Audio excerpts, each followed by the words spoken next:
In this section of Squad School, we are going to talk about food allergies and dietary restrictions. Um, this is just something that is becoming an increased need and issue in many of our groups. We've got lots of food allergies, lots of food preferences, dietary restrictions, all sorts of things going around, and that is fine. We want to honor people who are honoring their body. Faith Church desires to be a place where reasonable accommodations can be made for those people who do have food allergies or dietary restrictions when we are inviting them into places where food is being served. So we want to be mindful of dietary restrictions for your shared meal. That's just one more way that we can show moms that they are cared for and seen. And it sends a message that we just respect her and that she is doing the work of taking care of her body.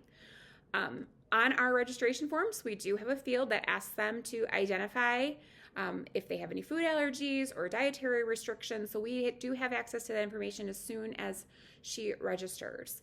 Our budget moms will go ahead and review the registrations and take a look at any participant who has indicated that they do have some sort of dietary restriction.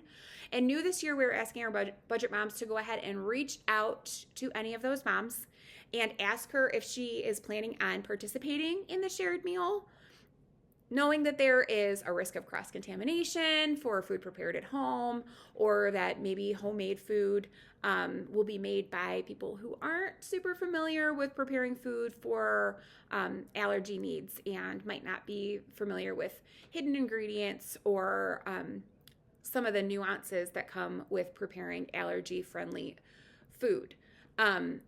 If those moms opt out of participating in that, that's just going to be notated when mini squads are formed to make sure we're kind of spreading those people out so we don't have a ton of people who are choosing to not participate in a meal all in one group. We want to make sure that the amount of food that each group brings, it stays pretty equal. But if your food is assigned by individuals, just make sure that you are aware of who those people are that opted out so that you don't include them in your food schedule.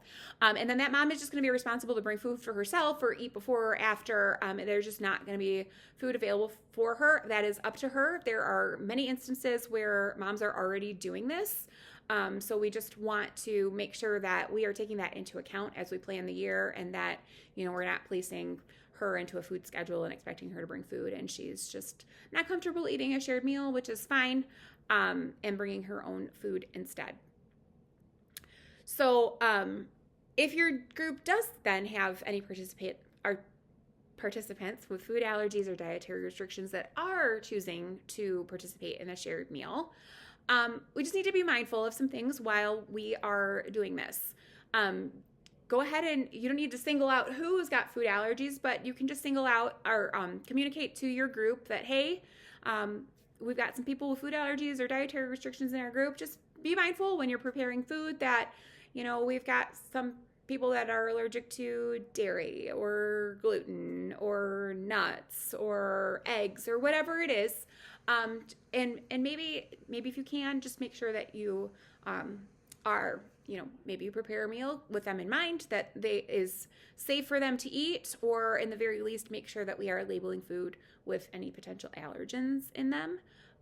Again, there is a risk that a mom who is preparing food, doesn't think about the fact that butter is dairy and doesn't label her food as having dairy. So there is a risk to this for those people who do have food restrictions.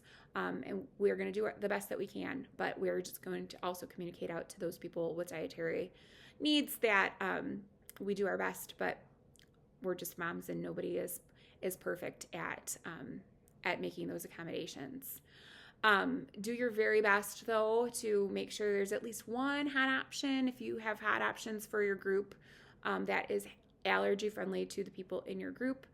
We do have some resources available on the Google Drive in our leader resource folder that give some ideas of some allergy friendly things that can be provided. If you need ideas, you can also reach out to me.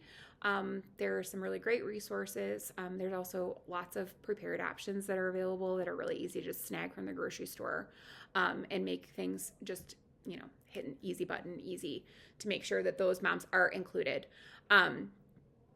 But again, we want to be just really mindful of what their exact dietary needs are and think about cross-contamination issues. It gets really complicated really quickly. Lots of people that are allergic to gluten can't have oats. And so there's lots of things to consider as we're thinking about allergy-friendly things. Just because it's free from one thing doesn't mean it's going to be the appropriate thing. So we just need to do our best. Faith Church's policy is to make reasonable accommodations, so we don't have to go crazy. But if a mom is choosing to participate, we do need to try our best and make sure that we are mindful of what her needs are. And again, those common allergens can hide in different ingredients. If people are unfamiliar with preparing for dietary needs, just don't guess.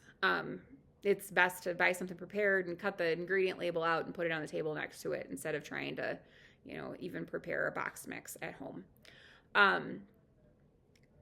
It is very helpful if you can provide those ingredients or a recipe if you make it at home, just so that people can take a look and say, oh, yep, nope, there's nothing in there that I'm worried about. I'm happy to eat that. So that those are the best ways to deal with food allergies in your group. Again, if you have questions about someone's food allergy, there's nothing wrong with reaching out to them to understand their dietary restrictions specifically and what they are and are not comfortable with.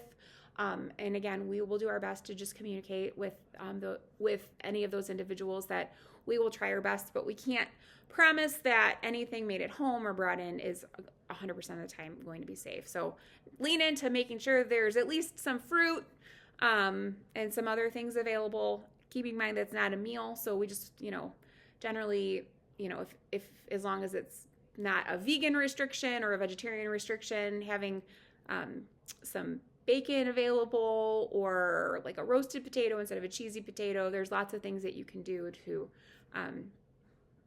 have some food that's safe for people so that they aren't just eating some grapes or a banana.